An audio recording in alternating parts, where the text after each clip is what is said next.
ಎಲ್ಲರಿಗೂ ನಮಸ್ಕಾರ. ಇವತ್ತು ಒಂದು ಇಂಟ್ರೆಸ್ಟಿಂಗ್ ವಿಡಿಯೋ ಮಾಡೋಣ ಅಂತ ಡಿಸೈಡ್ ಮಾಡಿದ್ವಿ. ಯಾಕಂದ್ರೆ ನಮ್ದು 17 to 18 ಇಯರ್ಸ್ ಪ್ರಾಕ್ಟೀಸ್ ನಲ್ಲಿ ಬಹಳ ಪೇಷಂಟ್ ನೋಡಿದ್ವಿ. ಒಬ್ಬರಿಗೆ ಒಂದೊಂದು ತರ ಡೌಟ್ಸ್ ಇರ್ತವೆ. ಈಗ ಆ ತರ ಡೌಟ್ಸ್ ಜಾಸ್ತಿ ಆಗಿದಾವೆ. ಏನಕ್ಕಂದ್ರೆ ಅಡ್ವರ್ಟೈಸ್ಮೆಂಟ್ಸ್ ಜಾಸ್ತಿ ಆಗಿರೋದ್ರಿಂದ, ಬಹಳ ಫೇಕ್ ಕ್ಲಿನಿಕ್ಸ್ ಇಂದ, ಇಲ್ಲಾಂದ್ರೆ ರಾಂಗ್ ಅಡ್ವರ್ಟೈಸ್ಮೆಂಟ್ ಇಂದ ಮಿಸ್ಗೈಡ್ ಆಗಿ ಅವ್ರು ಡೌಟ್ಸ್ ಎಲ್ಲ ಕೇಳ್ತಾರೆ. ಅವ್ರು ಕೇಳೋದು ಡೌಟ್ಸ್ ದಲ್ಲಿ ಕೆಲವು ಒಂದು 80-90% ನಾರ್ಮಲ್ ಡೌಟ್ಸ್, ವ್ಯಾಲ್ಯೂಬಲ್ ಡೌಟ್ಸ್ ಇರ್ತವೆ. ಒಂದು 10-20% ಬೇಸ್ಲೆಸ್ ಡೌಟ್ಸ್ ಇರ್ತವೆ. ಈ ಬೇಸ್ಲೆಸ್ ಡೌಟ್ಸ್ ಏನಂದ್ರೆ ಪೇಷಂಟ್ಗೆ ಅದು ಅರ್ಥ ಆಗೋದಿಲ್ಲ ಪಾಪ. ಆಕ್ಚುಲಿ ಅಡ್ವರ್ಟೈಸ್ಮೆಂಟ್ ನೋಡಿ, ಇಲ್ಲಾಂದ್ರೆ ಫೇಸ್ಬುಕ್ ನಲ್ಲಿ ನೋಡಿ, ಇಲ್ಲಾಂದ್ರೆ ಇನ್ಸ್ಟಾಗ್ರಾಮ್ ಎಲ್ಲ ನೋಡ್ಬಿಟ್ಟು ಕೇಳ್ತಾರೆ. ಆ ಥರ ಏನಕ್ಕಾಗುತ್ತಂದ್ರೆ ಬೇಸ್ಲೆಸ್ ಡೌಟ್ಸ್ ಒಬ್ಬೊಬ್ಬರು ಒಂದೊಂದು ಥರ, ಒಬ್ಬೊಬ್ಬರು ಟೆಕ್ನಿಕ್ ಇಲ್ಲಾಂದ್ರೆ ಒಂದೊಂದು ಐಡಿಯಾ ಅವ್ರಿಗೆ ಹೇಳ್ಬಿಟ್ಟು ಇದು ಬೆಸ್ಟು ಅದು ಬೆಸ್ಟು ಅಂತ ಹೇಳಿ ಕನ್ಫ್ಯೂಸ್ ಮಾಡೋದ್ರಿಂದ ಪೇಷಂಟ್ಗೆ ನಿಜವಾಗ್ಲೂ ಡೌಟ್ ಆಗುತ್ತೆ, ಇದು ಈ ಥರನಾ ಅಂತ. ಸೊ ಅದರಿಂದ ಒಂದು ಒಳ್ಳೆ ವಿಡಿಯೋ ಮಾಡಿ ಇಂಪಾರ್ಟೆಂಟ್ 10 ಫ್ಯಾಕ್ಟ್ಸ್, ಏನು ಟ್ರಾನ್ಸ್ಪ್ಲಾಂಟೇಷನ್ ಮಾಡೋ ಮೊದಲು ಏನು ತಿಳಿದುಕೊಳ್ಳಬೇಕಾಗಿರುವ ಮುಖ್ಯ ವಿಷಯಗಳು ಏನು ಅಂತ ನಾವು ಒಂದು ವಿಡಿಯೋ ಮಾಡಿದ್ದೀವಿ. ದಯವಿಟ್ಟು ವಿಡಿಯೋ ಎಂಡ್ವರೆಗೂ ನೋಡಿ. ಒಂದು 10 ಮುಖ್ಯ ವಿಷಯಗಳು ಮಾತ್ರ ನಾವು ಡಿಸ್ಕಸ್ ಮಾಡಿದ್ದೀವಿ ಇಲ್ಲಿ. ಇದರಿಂದ ಸ್ವಲ್ಪ ಪೇಷಂಟ್ಸ್ಗೆ ಬೇಸಿಕ್ ನಾಲೆಡ್ಜು ಅರ್ಥ ಆಗುತ್ತದೆ.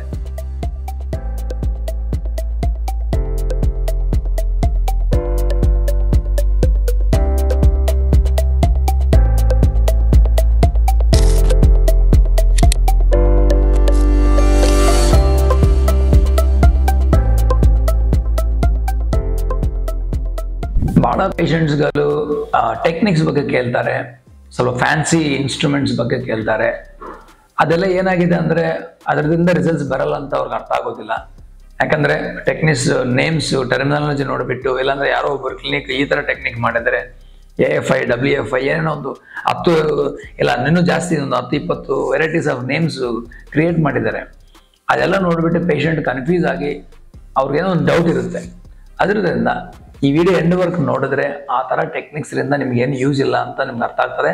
ಬಟ್ ಎಕ್ಸ್ಪೀರಿಯನ್ಸ್ ಸರ್ಜನ್ ಹತ್ರ ನೀವು ಟ್ರಾನ್ಸ್ಪ್ಲಾಂಟೇಷನ್ ಮಾಡಿಕೊಂಡ್ರೆ ಗ್ಯಾರಂಟಿ ಚೆನ್ನಾಗಿ ರಿಸಲ್ಟ್ಸ್ ಬರುತ್ತೆ ಅಂತ ಅರ್ಥ ಮಾಡ್ಕೋಬೇಕು. ಅದರಿಂದ ಈ ವಿಡಿಯೋ ಸ್ವಲ್ಪ ಎಂಡ್ವರೆಗೂ ನೋಡಿದ್ರೆ ಬೇಸಿಕ್ ಕ್ವಶನ್ಸ್ ಅನ್ನ ಆನ್ಸರ್ಸು ಭಾಳ ಯೂಸ್ಫುಲ್ ಆಗುತ್ತದೆ. ಬಿಫೋರ್ ಟ್ರಾನ್ಸ್ಪ್ಲಾಂಟೇಷನ್ ಮಾಡೋಕೆ ಮೊದಲು ಏನೇನು ತಿಳಿಸ್ಕೋಬೇಕಾಗುತ್ತೆ ಅಂತ ನಿಮ್ಗೆ ಗೊತ್ತಾಗುತ್ತೆ. ಟ್ರಾನ್ಸ್ಪ್ಲಾಂಟೇಷನ್ ಮಾಡೋ ಮೊದಲು ತಿಳಿದುಕೊಳ್ಳಬೇಕಾಗಿರುವ 10 ಪ್ರಮುಖ ವಿಷಯಗಳು ಏನು ಅಂತ. ಏನಕ್ಕಂದ್ರೆ ಇದು ನಮ್ಮ ಎಕ್ಸ್ಪೀರಿಯನ್ಸ್ ನಲ್ಲಿ ನಮ್ಮ ಪೇಷಂಟ್ ಕ್ವಶನ್ಸ್ ಕೇಳ್ತಾರಲ್ವ, ಅದನ್ನೇ ನಾನು ಒಂದು ವಿಡಿಯೋ ತರ ಮಾಡಿದ್ರೆ ಯೂಸ್ ಆಗುತ್ತೆ ಅಂತ ಉದ್ದೇಶ ಕಾರಣಕ್ಕಾಗಿ ಈ ವಿಡಿಯೋ ಮಾಡಿದ್ವಿ. ಇದರಲ್ಲಿ ಫಸ್ಟ್ ಕ್ವಶನ್ ಏನಂದ್ರೆ, ಎಲ್ಲರೂ ಟ್ರಾನ್ಸ್ಪ್ಲಾಂಟೇಷನ್ ಮಾಡ್ಕೋಬೋದಾ ಅಂತ. ಯಾಕಂದ್ರೆ ಇದೊಂದು ಕ್ವಶನ್ ತರ ಕಾಣೋದಿಲ್ಲ, ಬಟ್ ಬಹಳ ಇಂಪಾರ್ಟೆಂಟ್ ಕ್ವಶನ್ ಇದು. ಇದಕ್ಕೆ ಆನ್ಸರ್ ಏನಂದ್ರೆ, ಎಲ್ಲರಿಗೂ ಹೇರ್ ಟ್ರಾನ್ಸ್ಪ್ಲಾಂಟೇಷನ್ ಮಾಡೋಕ್ಕೆ ಸಾಧ್ಯ ಇಲ್ಲ. ಯಾಕಂದ್ರೆ ಡೋನರ್ ಹೇರ್ ಬಹಳ ಮುಖ್ಯ. ಡೋನರ್ ಹೇರ್ ಯೂಶಲಿ ನಾವು ಸ್ಕ್ಯಾಲ್ಪ್ ನಲ್ಲಿ ತಗೊಂತೀವಿ, ಒಂದೊಂದ್ಸಾರಿ ಬಿಯರ್ಡ್ ಚೆಸ್ಟ್ ತಗೊಂತೀವಿ. But scalp important. 80% donor scalp ಇಂದ ತಗೊಂತೀವಿ. ಸ್ಕ್ಯಾಲ್ಪ್ದಲ್ಲಿ ಹೇರ್ ಇಲ್ಲ ಅಂದ್ರೆ, ಡೋನರ್ ಇಲ್ಲ ಅಂದ್ರೆ ನಾವು ಟ್ರಾನ್ಸ್ಪ್ಲಾಂಟೇಷನ್ ಮಾಡೋಕ್ಕೆ ಸಾಧ್ಯ ಇಲ್ಲ. ಸೊ ಅದರಿಂದ ಎಲ್ಲರಿಗೂ ಟ್ರಾನ್ಸ್ಪ್ಲಾಂಟೇಷನ್ ಮಾಡೋಕ್ಕೂ ಸಾಧ್ಯ ಇಲ್ಲ. ಕ್ವಶನ್ ನಂಬರ್ 2 ಏನಂದ್ರೆ, ಟ್ರಾನ್ಸ್ಪ್ಲಾಂಟೇಷನ್ ಮಾಡ್ಕೋಬೇಕಾದ್ರೆ ಮಿನಿಮಮ್ ಏಜ್ ಎಷ್ಟಿರಬೇಕು ಅಥವಾ ಮ್ಯಾಕ್ಸಿಮಮ್ ಏಜ್ ಎಷ್ಟಿರಬೇಕು ಅಂತ. ಇದು ಏನಕ್ಕೆ ಕ್ವಶನ್ ಇಂಪಾರ್ಟೆಂಟ್ ಅಂದ್ರೆ, ಬಹಳ ಕ್ಲಿನಿಕ್ಸ್ ಅಲ್ಲಿ ಎನಿ ಏಜ್ ಟ್ರಾನ್ಸ್ಪ್ಲಾಂಟೇಷನ್ ಮಾಡಿಬಿಡ್ತಾರೆ. ಅದರಿಂದ ಬಹಳ ಚೇಂಜಸ್ ಆಗಿ ಟ್ರಾನ್ಸ್ಪ್ಲಾಂಟೇಷನ್ ಫ್ಯೂಚರ್ನಲ್ಲಿ ಏರ್ ಫಾಲ್ ಆಗಿ ಫೇಲ್ ಆಗುತ್ತೆ. Minimum age 25 above better. ಏನಕ್ಕಂದ್ರೆ ಪೇಷಂಟ್ಗೆ ಮೆಚುರಿಟಿ ಅಂದ್ರೆ ಏರ್ ಫಾಲ್ ಸ್ವಲ್ಪ ಸ್ಟೆಬಿಲೈಸ್ ಆಗೋದು, ಅವ್ರಿಗೆ ಮೆಚುರಿಟಿ ಬರೋದು, ಅವಾಗ ಡೆಸಿಷನ್ ತಗೊಂಡೋಗಿ ಸ್ವಲ್ಪ ಚೆನ್ನಾಗಿರ್ತದೆ. ಇಲ್ಲಾಂದ್ರೆ ಬಹಳ ಫ್ರಂಟ್ ಕ್ಲಾಸ್ 2 ಬಾಲ್ನೆಸ್ ನಲ್ಲಿ ಟ್ರಾನ್ಸ್ಪ್ಲಾಂಟೇಷನ್ ಬೇಕಾಗಿರಲ್ಲ ಸ್ವಲ್ಪ ಜನಗಳಿಗೆ. ಅವ್ರಿಗೆ ನಾವು ಫ್ರಂಟ್ ಮಾಡಿಬಿಟ್ಟು ದೆನ್ ಅದು ಸ್ವಲ್ಪ ಫ್ಯೂಚರ್ನಲ್ಲಿ ಏರ್ ಫಾಲ್ ಆಗಿಬಿಟ್ರೆ ಅದು ಫ್ರಂಟ್ ಮಾತ್ರ ಹೇರ್ ಇರುತ್ತೆ, ಮತ್ತೆ ಮೇಲೆ ಎಲ್ಲ ಹೋಗುತ್ತೆ. ಅದೊಂದು ರೀಸನು.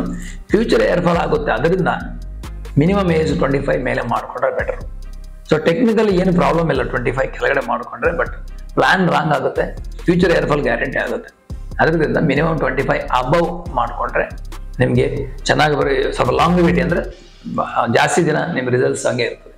ಅದೊಂದು ಕಾರಣಕ್ಕೆ ಮಿನಿಮಮ್ 25 ಏಜ್ ಅಂತ ಹೇಳ್ತೀವಿ.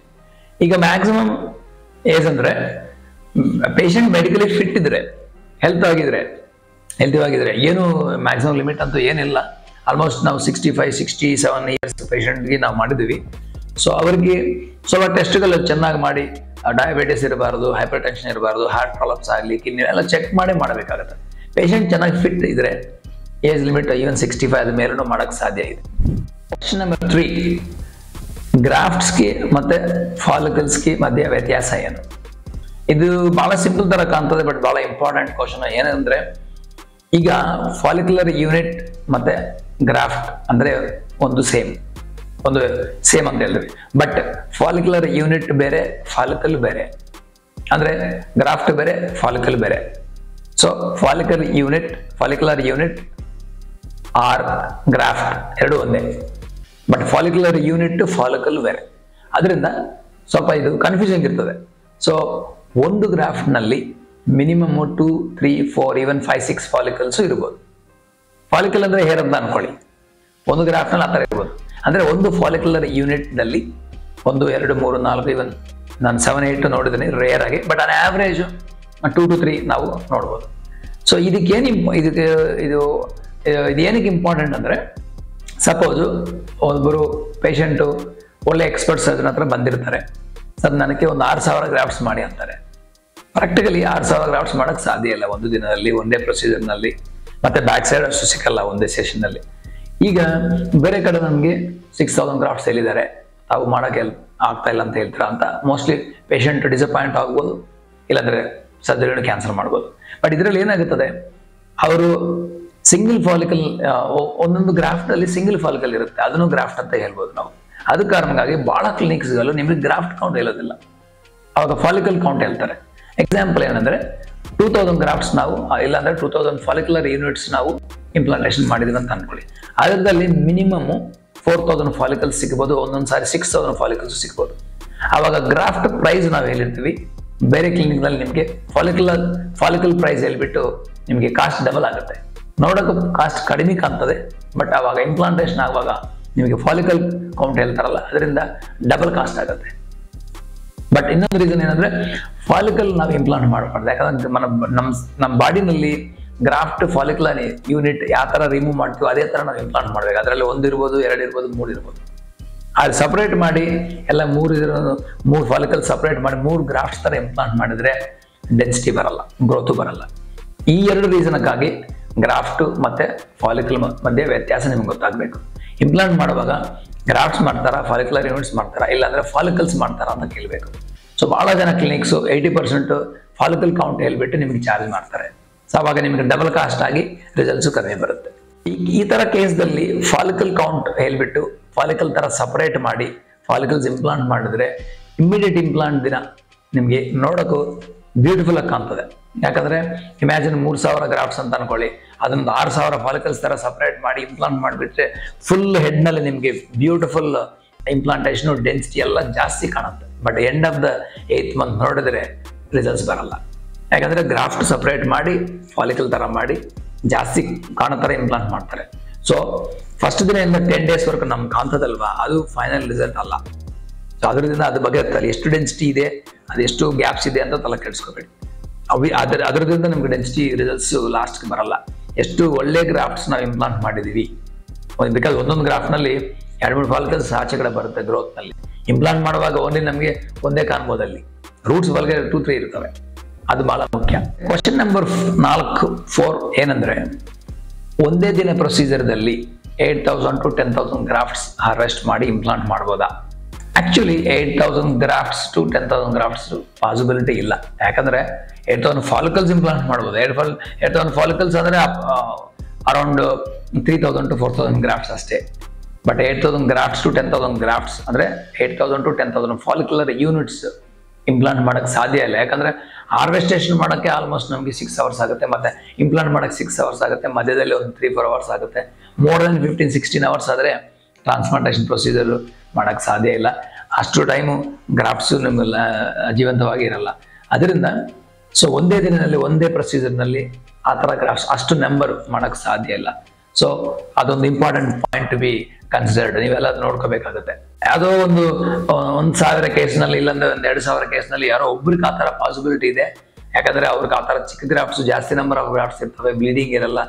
ಸೊ ನಾರ್ಮಲ್ ಆಗಿ ಪಾಸಿಬಿಲಿಟಿ ಇಲ್ಲ. ಕ್ವಶನ್ ನಂಬರ್ 5 ಏನಂದ್ರೆ, ಎಷ್ಟು ಮಿನಿಮಮ್ ಸ್ಟಾಫ್ ಬೇಕಾಗುತ್ತಾರೆ 3,500 to 5,000 ಗ್ರಾಫ್ಟ್ಸ್ ಮಾಡಬೇಕಂದ್ರೆ? 3,500 ಅಟ್ಲೀಸ್ಟ್ 4,000 ಆಗಲಿ.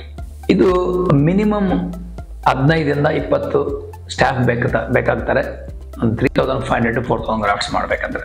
ಯಾಕಂದ್ರೆ ಹಾರ್ವೆಸ್ಟೇಷನ್ ಮಾಡೋ ಟೈಮು, ಸಪ್ರೇಷನ್ ಮಾಡೋ ಟೈಮು, ಇಂಪ್ಲಾಂಟೇಷನ್ ಟೈಮು ಮತ್ತೆ ಪ್ರಿಪರೇಷನ್ ಎಲ್ಲ ಸೇರಿ ಅಷ್ಟು ಜನ ಬೇಕೇ ಬೇಕು. ಯಾರೋ ಒಬ್ರಿಬ್ರು ಕೂತ್ಕೊಂಡು 4,000 ಗ್ರಾಫ್ಟ್ಸ್ ಮಾಡಕ್ ಸಾಧ್ಯ ಇಲ್ಲ. ಆ ಥರ ಮಾಡಿದ್ರೆ ಒಂದು 12 hours 13 hours ಆಗುತ್ತೆ. ಅವಾಗ ಗ್ರಾಫ್ಟ್ಸ್ ಗ್ರೋತ್ ರೇಟ್ ಕಡಿಮೆ ಆಗುತ್ತದೆ. ಅದು ಮಿನಿಮಮ್ ನಂಬರ್. ಒಂದೊಂದು ಕ್ಲಿನಿಕ್ನಲ್ಲಿ ಇನ್ನೂ ಜಾಸ್ತಿ ನಂಬರ್ 25 ಮೆಂಬರ್ಸು ಇರ್ತಾರೆ. ಆ ಥರ ಜಾಸ್ತಿ ಟೀಮ್ ಇದ್ರೆ ನಿಮ್ಗೆ ಕೆಲಸ ಫಾಸ್ಟ್ ಆಗುತ್ತೆ, ಗ್ರೋತ್ ರೇಟ್ ಚೆನ್ನಾಗಿ ಬರುತ್ತೆ. ಕ್ವಶನ್ ನಂಬರ್ 6 ಏನಂದ್ರೆ, ಒಂದು ಪ್ರೊಸೀಜರ್ ಮಾಡೋಕ್ಕೆ ಮಿನಿಮಮ್ ಟೈಮು ಎಷ್ಟು ಬೇಕಾಗ್ತದೆ, ಎಷ್ಟು ರಿಕ್ವೈರ್ಮೆಂಟ್ ಇರ್ತದೆ, ಡ್ಯೂರೇಷನ್ ಎಷ್ಟು ಆಗುತ್ತೆ ಅಂತ. ಇದು ಮಿನಿಮಮ್ 7 to 8 hours ಆಗುತ್ತೆ. ಒಂದು ಪ್ರೊಸೀಜರ್ 3,500 to 4,000 ಗ್ರಾಫ್ಟ್ಸ್ ಮಾಡಬೇಕಂದ್ರೆ ಮಿನಿಮಮ್ 7 to 8 hours ಟೈಮ್ ಆಗ್ತದೆ. ಅದಕ್ಕೂ ಮೇಲೆ ಆದರೆ ಗ್ರೋತ್ ರೇಟ್ ಭಾಳ ಕಡಿಮೆಯಾಗಿ ಗ್ರೋತ್ ಚೆನ್ನಾಗಿ ಬರಲ್ಲ. ಅಷ್ಟು ಒಳಗನೆ ನಾವು ಮಾಡಬೇಕಾಗತ್ತೆ. ಸೊ ಅಷ್ಟು ಮಿನಿಮಮ್. ಇದೆಲ್ಲ ಇನ್ಫಾರ್ಮೇಶನ್ ಏನಕ್ಕಂದ್ರೆ, ಒಬ್ಬೊಬ್ಬರು 6,000 ಗ್ರಾಫ್ಟ್ಸ್ ಅಂತ ಹೇಳ್ಬಿಟ್ಟು 2 ಗಂಟೆದಲ್ಲಿ ಮುಗಿಸಿದೀವಿ ಅಂತ ನಿಮ್ಗೆ ಕಲಿಸ್ತಾರೆ. ಅವಾಗ ನಿಮ್ಗೊಂದು ಐಡಿಯಾ ಬರುತ್ತೆ, 2 ಗಂಟೆದಲ್ಲಿ ಇಷ್ಟು ಗ್ರಾಫ್ಟ್ಸ್ ಮಾಡಕ್ ಸಾಧ್ಯ ಇದೆಯಾ. ಈಗ ಒಬ್ರಿಬ್ರು ಕೂತ್ಕೊಂಡು 8,000 ಗ್ರಾಫ್ಟ್ಸ್ ಮಾಡಿದೀವಿ ಅಂತ ಹೇಳ್ತಾರೆ. ಅವಾಗ ನಿಮ್ಗೊಂದು ಐಡಿಯಾ ಬರ್ತದೆ, ಓ ಇಷ್ಟು ಗ್ರಾಫ್ಟ್ಸ್ ಮಾಡ್ಬೇಕಂದ್ರೆ ಇಷ್ಟು ಮಿನಿಮಮ್ ಟೀಮ್ ಬೇಕಾಗ್ತಾರೆ ಅಂತ. ಅದರಲ್ಲಿ ವೇರಿಯೇಷನ್ಸ್ ಇರ್ಬೋದು, ಬಟ್ ಒಬ್ರಿಬ್ರು ಕೂತ್ಕೊಂಡು 8,000 ಗ್ರಾಫ್ಟ್ಸ್ ಮಾಡಕ್ ಸಾಧ್ಯನೇ ಇಲ್ಲ. ಸೊ ಆ ಥರ ಡೀಟೇಲ್ಸ್ಗೋಸ್ಕರ ಈ ಕ್ವಶನ್ ಆನ್ಸರ್ ನಾನು ಫ್ರೇಮ್ ಮಾಡಿದ್ದೀನಿ. ಕ್ವಶನ್ ನಂಬರ್ 7, ಏನಾದರೂ ಫ್ಯಾನ್ಸಿ ಟೆಕ್ನಿಕ್ಸ್ ಇಂದ ನಿಮಗೆ ಏರ್ ಟ್ರಾನ್ಸ್ಪ್ಲಾಂಟೇಷನ್ ಚೆನ್ನಾಗಿ ಬರ್ತದೆ ಅಂದ್ರೆ, ಸ್ವಲ್ಪ ಟೆಕ್ನಿಕ್ಸ್ ನೇಮ್ಸು ಫ್ಯಾನ್ಸಿ ಇದಾವೆ. ಅಂದ್ರೆ ಬಹಳ techniques names, neofollicle, neograft, AFI, WFI, DHT, ADHI, many techniques ಇದಾವೆ. ಈ ತರ ಎನಿ ಫ್ಯಾನ್ಸಿ ಟೆಕ್ನಿಕ್ಸ್ ಇಂದ ನಮಗೆ ಏರ್ ಟ್ರಾನ್ಸ್ಪ್ಲಾಂಟೇಷನ್ ರಿಸಲ್ಟ್ಸ್ ಚೆನ್ನಾಗಿ ಬರ್ತದ ಅಂತ ಸ್ವಲ್ಪ ಜನ ಕೇಳ್ತಾರೆ. ಸೊ ಎನಿ ಫ್ಯಾನ್ಸಿ ಟೆಕ್ನಿಕ್ಸ್ ಇಂದ ನಮಗೆ ರಿಸಲ್ಟ್ ಚೆನ್ನಾಗಿ ಬರಲ್ಲ. ಓನ್ಲಿ ಎಕ್ಸ್ಪರ್ಟ್ ಸರ್ಜನ್ ಮಾಡಿದ್ರೇನೆ ನಿಮಗೆ ಚೆನ್ನಾಗಿ ರಿಸಲ್ಟ್ಸ್ ಬರ್ತವೆ. ಬಟ್ ಈ ತರ ಏನಕ್ಕೆ ಈ ತರ ಟೆಕ್ನಿಕ್ಸ್ ಎಲ್ಲ ಹೇಳ್ತಾರೆ ಅಂದ್ರೆ, ಒಬ್ಬೊಬ್ಬರು ಒಂದು ಅವ್ರ ಕ್ಲಿನಿಕ್ ಹೈಲೈಟ್ ಮಾಡ್ಕೊಳಕ್ಕೋಸ್ಕರ ಟೆಕ್ನಿಕ್ಸ್ ಹೇಳ್ತಾರೆ. ಈಗ ಒಟ್ಟಿಗೆ ಮೈಕ್ರೋ FUE ವರ್ಲ್ಡ್ ಪಾಪ್ಯುಲರ್, ಅದೊಂದೇ ಎಲ್ಲರೂ ಮಾಡೋದು. ಬೇರೆ ಏನ್ ಟೆಕ್ನಿಕ್ ಬಂದ್ರೂ ಎಲ್ಲರಿಗೆ ಕೈಗೆ ಸಿಗ್ತದೆ ಅಂದ್ರೆ ಎಲ್ಲರಿಗೂ ಎಕ್ಸ್ಪೀರಿಯನ್ಸ್ ಬರ್ತದೆ. ಆ ತರ ಇನ್ಸ್ಟ್ರೂಮೆಂಟ್ಸ್ ಎಲ್ಲರಿಗೂ ಕೊಡ್ತಾರೆ.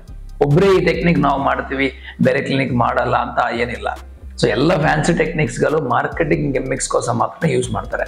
ಸೊ ಸುಮ್ಮನೆ ಒಳ್ಳೆ ಟೆಕ್ನಿಕ್ ಫ್ಯಾನ್ಸಿ ಹೇಳ್ಬಿಟ್ಟು ನಿಮ್ ರಿಸಲ್ಟ್ಸ್ ಬಂದಿಲ್ಲ ಅಂದ್ರೆ ಯೂಸ್ ಏನಿಲ್ಲ. ಈಗ ಸ್ವಲ್ಪ ಜನ ರೋಬೋಟಿಕ್ ಟ್ರಾನ್ಸ್ಪ್ಲಾಂಟ್ ಅಂತ ಹೇಳ್ತಾ ಇದ್ದಾರೆ. 5 years ಮುಂದೆಯಿಂದ ರೋಬೋಟಿಕ್ಸ್ ಟ್ರಾನ್ಸ್ಪ್ಲಾಂಟ್ ಆರ್ಟಾಸ್ ಅಂತ ಇದೆ. ಅದ್ರ ಬಗ್ಗೆ ಪ್ರೋಸು ಕಾನ್ಸು ಹೇಳೋದಿಲ್ಲ.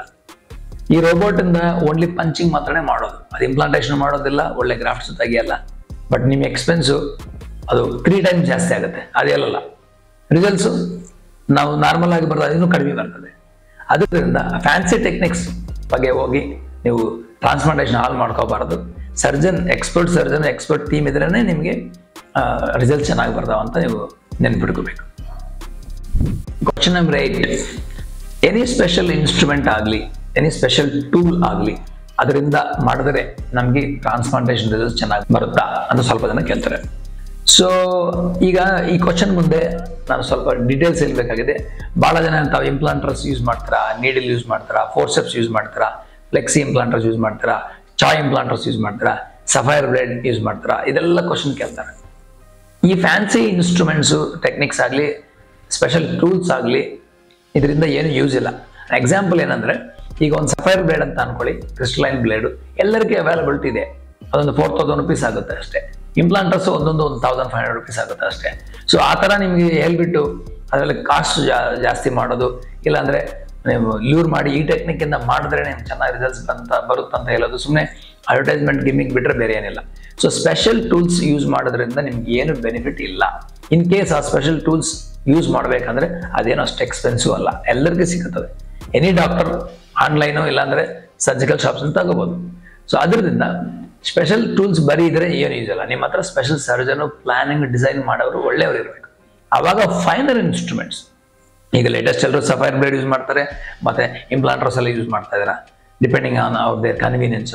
ಸೊ ನಾವು ಮೈಕ್ರೋ FUE ಮಾಡಿ, ಸ್ವಲ್ಪ ಜನ ಇನ್ನೊಂದು ಕೇಳ್ತಾರೆ, FUE ಸಫೈರ್ ಬ್ಲೇಡ್ ಟ್ರಾನ್ಸ್ಪ್ಲಾಂಟ್ಗೆ ಡಿಫರೆನ್ಸ್ ಏನು ಅಂತಾರೆ. ಅದು ಬೇರೆ ಇದು ಬೇರೆ.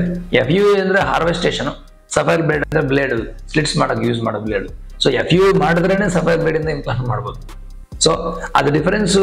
ಇದೆಲ್ಲ ಏನಕ್ಕೆ ಕೇಳ್ತಾರೆ ಅಂದ್ರೆ, ಅಡ್ವರ್ಟೈಸ್ಮೆಂಟ್ ಆ ಥರ ತೋರಿಸ್ತಾರೆ, ಇದು FUE ಟ್ರಾನ್ಸ್ಪ್ಲಾಂಟು, ಇದು ಸಫೈರ್ ಬ್ಲೇಡ್ ಟ್ರಾನ್ಸ್ಪ್ಲಾಂಟ್ ಅಂತ ಹೇಳ್ತಾರೆ. ಸೊ FUE ಅಂದ್ರೆ follicular unit extraction, only harvestation, grafts ತೆಗಿಯೋದು ಮಾತ್ರನೇ. ಬ್ಲೇಡ್ ಹೆಸರು ಹೇಳ್ಬಿಟ್ಟು FUE ಕಂಪೇರ್ ಮಾಡ್ತಾರೆ, ಎರಡು ತಪ್ಪೋದು. ಅದರಿಂದ ಎಲ್ಲರಿಗೂ ಈ ಲೇಟೆಸ್ಟ್ ಇನ್ಸ್ಟ್ರೂಮೆಂಟ್ಸ್ ಅವೈಲಬಿಲಿಟಿ ಇದೆ. ಅದಷ್ಟು ಕಾಸ್ಟ್ಲಿನ್ ಇಲ್ಲ. ಸೊ ಬಟ್ ಫೈನರ್ ಇನ್ಸ್ಟ್ರೂಮೆಂಟ್ಸ್ ಇದ್ರೆ ಒಳ್ಳೆ ಸರ್ಜನ್ ಹತ್ರ ನಿಮ್ಗೆ ರಿಸಲ್ಟ್ ಚೆನ್ನಾಗಿ ಬರ್ತದೆ. ಈಗ ಸಫೈಲ್ ಬ್ಲೇಡ್ ಯೂಸ್ ಮಾಡಿದ್ರೆ ಸ್ವಲ್ಪ ಡೆನ್ಸಿಟಿ ಆ್ಯಡ್ ಮಾಡ್ಬೋದು ಅಂತ, ಬಿಕಾಸ್ ಫೈನಲ್ ಬ್ಲೇಡ್ ಅಂತ. ಸೊ ಅದೇನು ರಾಕೆಟ್ ಸೈನ್ಸ್ ಅಲ್ಲ, ಅದ್ರ ಬಗ್ಗೆ ಅಷ್ಟು ತಲೆ ಕೆಡಿಸ್ಕೊಳೋದು ಬೇಕಾಗಿಲ್ಲ. ರಿಸಲ್ಟ್ಸ್ ನೋಡಬೇಕಾಗಿದೆ, ಎಲ್ಲರೂ ಸರ್ಜನ್ ಎಕ್ಸ್ಪೀರಿಯನ್ಸ್ ನೋಡಿ ರಿಸಲ್ಟ್ಸ್ ಯಾವ ಥರ ಕೊಡ್ತಾ ಇದೆ ಅಂತ ನೋಡಿಬಿಟ್ಟು ಸೆಲೆಕ್ಟ್ ಮಾಡ್ಕೊಂಡ್ರೆ ಬೆಟರು. ಸ್ಪೆಷಲ್ ಟೂಲ್ಸ್ ಅದು ಇದು ನೋಡಿಬಿಟ್ಟು ಅದ್ರ ಬಗ್ಗೆ ಟ್ರಾನ್ಸ್ಪ್ಲಾಂಟೇಷನ್ ಡೆಸಿಷನ್ ತಗೋಬಾರ್ದು. ಕ್ವಶನ್ ನಂಬರ್ 9, ನಂದು ಡೋನಾರು ಆಫ್ಟರ್ FU ಟ್ರಾನ್ಸ್ಪ್ಲಾಂಟೇಷನ್ ಹೇಗೆ ಕಾಣುತ್ತದೆ? ಅಂದರೆ FU ಟ್ರಾನ್ಸ್ಪ್ಲಾಂಟ್ ಮಾಡ್ಕೊಂಡಿದ್ವಿ, ಬಟ್ ಬ್ಯಾಕ್ ಸೈಡ್ ಡೋನಾರು ಯಾವ ಥರ ಕಾಣ್ತದೆ ಅಂತ ಭಾಳ ಜನ ಕೇಳ್ತಾರೆ. ಅಂದರೆ ಅದೇ ಥರ ಡೋನರ್ ಮ್ಯಾನೇಜ್ಮೆಂಟ್ ಅಂದರೆ ಏನು? ಈ ಎರಡು ಏನಕ್ಕೆ ಇಂಪಾರ್ಟೆಂಟ್ ಅಂದರೆ ಭಾಳ ಜನಗಳು ಫ್ರಂಟ್ ಸೈಡ್ ಏರ್ ಲೈನು ಇಲ್ಲಾಂದರೆ ಏರ್ ಟ್ರಾನ್ಸ್ಪ್ಲಾಂಟ್ ಬಗ್ಗೆ ಡೀಟೇಲ್ಸ್ ತಗೊಂತಾರೆ, ಬಟ್ ಬ್ಯಾಕ್ ಸೈಡ್ ಏನಾಗ್ತದೆ ಅವ್ರಿಗೆ ಗೊತ್ತಾಗೋದಿಲ್ಲ. ಟ್ರಾನ್ಸ್ಪ್ಲಾಂಟೇಷನ್ ಮಾಡಿ ನಿಮ್ದು ಏನಾದರೂ ರಿಪೇರ್ ಆದರೆ ನೆಕ್ಸ್ಟ್ ಟೈಮ್ ಬೇರೆ ಸರ್ಜನ್ ಹತ್ರ ಹೋಗ್ತಿದಲ್ವ, ಆವಾಗ ಬ್ಯಾಕ್ ಸೈಡ್ ಎಷ್ಟು ಡ್ಯಾಮೇಜ್ ಆಗಿದೆ ಅಂತ ಗೊತ್ತಾಗ್ತದೆ. ಅದರಿಂದ ಒಳ್ಳೆ ಕ್ಲಿನಿಕ್ ಹೋಗಿಲ್ಲ ಅಂದರೆ ನಿಮಗೆ ಹೇರ್ ಟ್ರಾನ್ಸ್ಪ್ಲಾಂಟ್ ಫೇಲ್ ಆಗಿರೋದು ಬ್ಯಾಕ್ ಸೈಡ್ ಡೆನ್ಸಿಟಿನೂ ಡ್ಯಾಮೇಜ್ ಆಗುತ್ತೆ, ನೆಕ್ಸ್ಟ್ ಫರ್ದರ್ ಟ್ರಾನ್ಸ್ಪ್ಲಾಂಟೇಷನ್ ಮಾಡೋಕ್ಕೂ ಅವಕಾಶ ಇರಲ್ಲ. ಸೊ ಈ ಡೋನರ್ ಆಕ್ಚುಲಿ FU ನಲ್ಲಿ no scar no stitch technique ಅಂತ ಹೇಳ್ತೀವಿ. ಒಳ್ಳೆ ಸರ್ಜನ್ ಒಳ್ಳೆ ಟೀಮ್ ಮಾಡಿದ್ರೆ ನಿಮ್ಗೆ ನೋ ಸ್ಕಾರ್ಸ್ ಇರ್ತದೆ. ಇಲ್ಲ ಅಂದ್ರೆ ಬ್ಯಾಕ್ ಸೈಡ್ನು FUE ಆಗಲಿ ಓವರ್ ಜೆಲಸ್ ಹಾರ್ವೆಸ್ಟೇಷನ್ ಮಾಡೋದ್ರಿಂದ ಆಗಲಿ ಮೆಟೀರಿಯಲ್ ಇನ್ಸ್ಟ್ರೂಮೆಂಟ್ ಚೆನ್ನಾಗಿ ಯೂಸ್ ಮಾಡಿಲ್ಲ, ಇಲ್ಲ ಟೆಕ್ನಿಕ್ ಚೆನ್ನಾಗಿಲ್ಲ ಅಂದ್ರೆ FU ಇಂದನೂ ದೊಡ್ಡ ಸ್ಕಾರ್ ಬರುತ್ತೆ, ಟೋಟಲ್ ಸ್ಕಿನ್ ಎಲ್ಲ ಡ್ಯಾಮೇಜ್ ಆಗುತ್ತೆ. ಆ ಥರ ಕೇಸಸ್ ಭಾಳ ನೋಡಿದ್ದೀನಿ ನಾನು. ಅಂಥವ್ರಿಗೆ ಸೆಕೆಂಡ್ ಟ್ರಾನ್ಸ್ಪ್ಲಾಂಟೇಷನ್ ಮಾಡೋಕ್ಕೆ ಸಾಧ್ಯನೇ ಇಲ್ಲ. ಸೊ ಅದರಿಂದ ಬ್ಯಾಕ್ ಸೈಡ್ ಡೋನರ್ ಮ್ಯಾನೇಜ್ಮೆಂಟ್ ಭಾಳ ಇಂಪಾರ್ಟೆಂಟ್.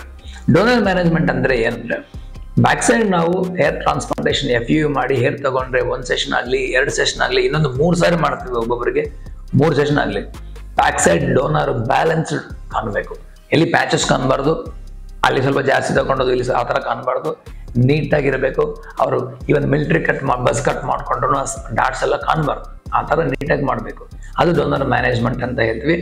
ಡೋನರ್ ಮ್ಯಾನೇಜ್ಮೆಂಟ್ ಬಗ್ಗೆ ಪೇಷಂಟ್ಗೆ ಯೂಶಲಿ ಅಂಟಿಲ್ ಅನ್ಲೆಸ್ ನೀನು ನೆಕ್ಸ್ಟ್ ಟೈಮ್ ಒಳ್ಳೆ ಸರ್ಜನ್ ಹತ್ರ ಹೋಗಿ ರಿಪೇರ್ ಟ್ರಾನ್ಸ್ಫರ್ ಮಾಡ್ಕೋದು ಟೈಮ್ವರೆಗೂ ನಿಮ್ಗೇನು ಗೊತ್ತಾಗಿಲ್ಲ. ಯಾಕಂದ್ರೆ ಫ್ರಂಟ್ ಮಾತ್ರ ನೋಡ್ತಾ ಇರ್ತಾರೆ, ಬ್ಯಾಕ್ ಸೈಡ್ ನೋಡೋಕೆ ಅವಕಾಶ ಇಲ್ಲ.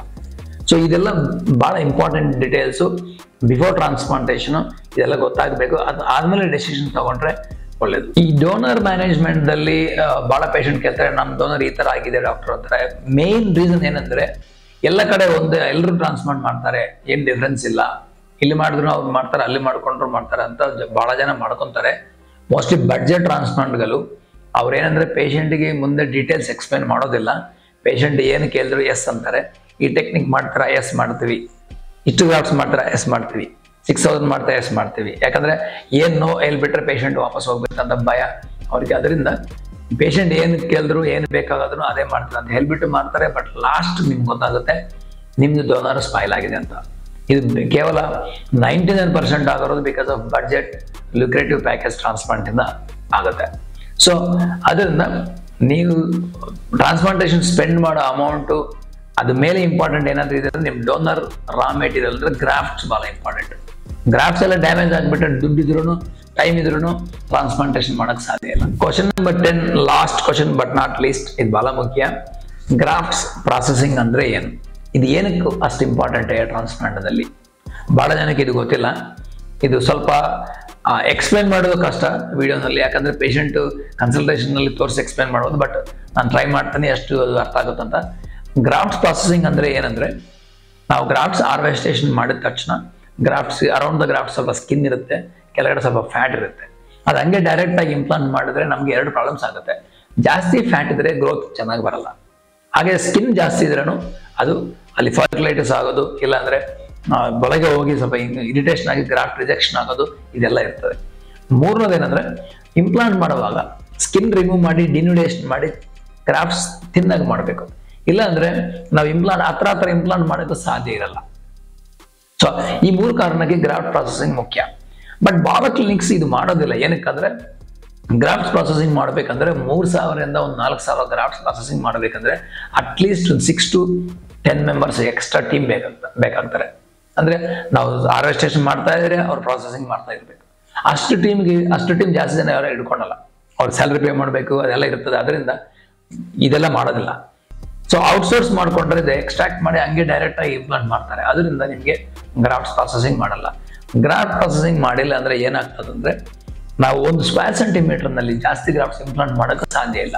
ಅದು ನೋಡೋಕ್ಕಂತೂ ಇಮ್ಮಿಡಿಯೇಟ್ ಆಫ್ಟರ್ ಟ್ರಾನ್ಸ್ಪ್ಲಾಂಟೇಷನಲ್ಲಿ ಬ್ಯೂಟಿಫುಲ್ ಆಗಿ ಕಾಣ್ತದೆ, ಯಾಕಂದ್ರೆ ಎಲ್ಲ ಸ್ಕಿನ್ ಸಮೇತ ನಾವು ಹಂಗೆ ಇಂಪ್ಲಾಂಟ್ ಮಾಡಿರ್ತೀವಿ.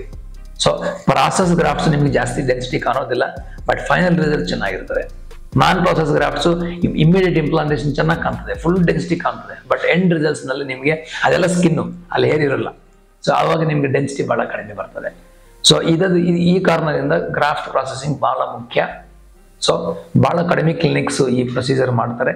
ಸೊ ಅದರಿಂದ ಈ 10 ಇಂಪಾರ್ಟೆಂಟ್ ಪಾಯಿಂಟ್ಸ್ಗಳು ಬಿಫೋರ್ ಐ ಟ್ರಾನ್ಸ್ಪ್ಲಾಂಟೇಷನ್ ನೋಡಿಕೊಂಡು ಡೆಸಿಷನ್ ತಗೊಂಡ್ರೆ ಮೋಸ್ಟ್ಲಿ ನಿಮ್ಮ ಟ್ರಾನ್ಸ್ಪ್ಲಾಂಟೇಷನ್ ಫೇಲ್ ಆಗೋದಿಲ್ಲ. Thanks for watching our videos. For more videos, keep watching our channel. Thank you.